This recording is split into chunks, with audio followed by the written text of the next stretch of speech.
அதிமுகவின் முதற்கட்ட வேட்பாளர் பட்டியலை வெளியிட்டார் எடப்பாடி. நண்பர்களே, அதிமுக தொண்டர்களாக இருந்தீங்க அப்படின்னா மறக்காம நம்ம சேனலை சப்ஸ்கிரைப் பண்ணிட்டு இந்த வீடியோக்கு ஒரு லைக் பண்ணிருங்க. அனைத்திந்திய அண்ணா திராவிட முன்னேற்ற கழகத்தின் சார்பாக முதற்கட்ட வேட்பாளர் பட்டியலை எடப்பாடி பழனிசாமி வெளியிட்டிருக்கிறார். அந்த முதற்கட்ட வேட்பாளர் பட்டியலில் 23 பெயர்களை எடப்பாடி பழனிசாமி அறிவித்திருக்கிறார். அதாவது முன்னாள் மாஜிக்கள் அதேபோல முக்கியமானவர்களுக்கு முதல் கட்டமாக 23 தொகுதிகளுக்குரிய வேட்பாளர் பட்டியலை அதிமுகவின் சார்பாக வெளியிடப்பட்டிருக்கிறது. மொத்தம் இந்த 2026 சட்டமன்ற தேர்தலில் 169 தொகுதிகளில் அதிமுக தனித்து போட்டியிட இருக்கிறது அப்படிங்கிற செய்திகள் நம்ம அனைவருக்கும் தெரியும். அதாவது 169 தொகுதிகளில் அதிமுக போட்டியிட்டு தனி பெரும்பான்மையுடன் வெற்றி பெறுவதற்குத்தான் அதற்குரிய வேலைப்பாடுகள் அனைத்தும் அதிமுக அனைவரும் சேர்ந்து பார்த்துக்கிட்டு. இப்படிப்பட்ட ஒரு சூழலில் முதல் 23 பெயர்கள் யார் யார், அவர்கள் எந்த தொகுதியில் போட்டியிடுகிறார்கள் அப்படின்னு பார்த்தோம்னா இதில் முக்கிய 23 வேட்பாளர் பெயர்கள் என்பது இடம்பெற்றிருக்கிறது. அதிமுக பொதுச் எடப்பாடி பழனிசாமி தனது சொந்த தொகுதியான எடப்பாடியிலே மீண்டும் போட்டியிடுகிறார் அப்படிங்கிற செய்திகள் தற்சமயம் வெளியாகி இருக்கிறது.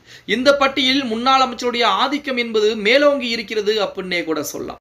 அதாவது ராயபுரம் தொகுதியில் 8வது முறையாக ஜெயக்குமாரும், தொண்டாமுத்தூர் தொகுதியில் SP வேலுமணியும், மதுரை மேற்கு தொகுதியில் செல்லூர் ராஜ் என பழைய முகங்களுக்கே தற்சமயம் முன்னுரிமை என்பது அளிக்கப்பட்டிருக்கிறது அப்படின்னே கூட சொல்லலாம். குறிப்பாக பாஜகவை குறிவைத்த திருப்பரங்குன்றம் தொகுதியை யாருக்கும் விட்டுக் கொடுக்காமல் அதிமுக தக்க வைத்துக் கொண்டிருக்கிறது அப்படின்னு சொல்லலாம். அங்கு VV ராஜன் செல்லப்பாவை வேட்பாளராக அறிவித்து அரசியல் வட்டாரத்திலே ஒரு பரபரப்பை ஏற்படுத்தி இருக்கிறார் எடப்பாடி பழனிசாமி அவர்கள். அதாவது எடப்பாடி பழனிசாமி எடப்பாடி தொகுதியிலும், திண்டுக்கல் சீனிவாசன் திண்டுக்கல் தொகுதியிலும், KP முனுசாமி வேப்பனஹள்ளி தொகுதியிலும், SP வேலுமணி தொண்டாமுத்தூர் தொகுதியிலும், B தங்கமணி குமாரபாளையம் தொகுதியிலும், C விஜயபாஸ்கர் விராலிமலை தொகுதியிலும், T ஜெயக்குமார் ராயபுரம் தொகுதியிலும் போட்டியிட இருக்கிறார்கள். அதே போல கரூரை பொறுத்தவரைக்கும் MR விஜயபாஸ்கர்கள் போட்டியிட இருக்கிறார் அப்படிங்கிற செய்திகள் தற்சமயம் இணையதளங்களிலே அதிமுகவின் சார்பாக அதிகாரப்பூர்வமாக இடப்பட்டிருக்கிறது அப்படின்னே கூட சொல்லலாம்.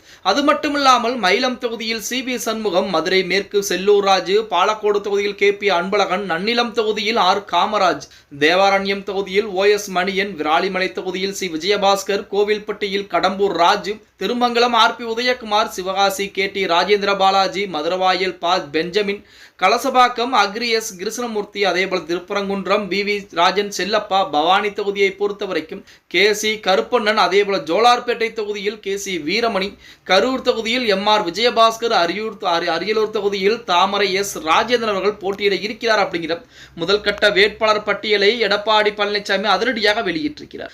எடப்பாடி பழனிசாமி செய்யக்கூடிய ஒவ்வொரு விஷயங்களுமே திமுகவிற்கு முன்னாடியாகத்தான் இருந்து கொண்டிருக்கிறது அப்படின்னே கூட சொல்லலாம். அதாவது வேட்பாளர் தேர்வுகளாகட்டும், வேட்பாளர் அறிவிப்பாகட்டும், அது மட்டுமல்லாமல் அதிமுக கொடுத்த தேர்தல் வாக்குறுதிகளாகட்டும் என அனைத்துமே திமுகவை விட ஒருபடி முன்னாடி தான் சென்று கொண்டிருக்கிறது அப்படிங்கிறது நம்ம அனைவருக்குமே தெரியும். பொறுத்து பார்க்கலாம். ஓகே गाइस, வீடியோ பிடிச்சிருந்தா மறக்காம லைக் பண்ணுங்க. போடக்கூடிய வீடியோ பத்தின கருத்துக்களை கீழே மறக்காம கமெண்ட் பாக்ஸ்ல பதிவு நண்பா.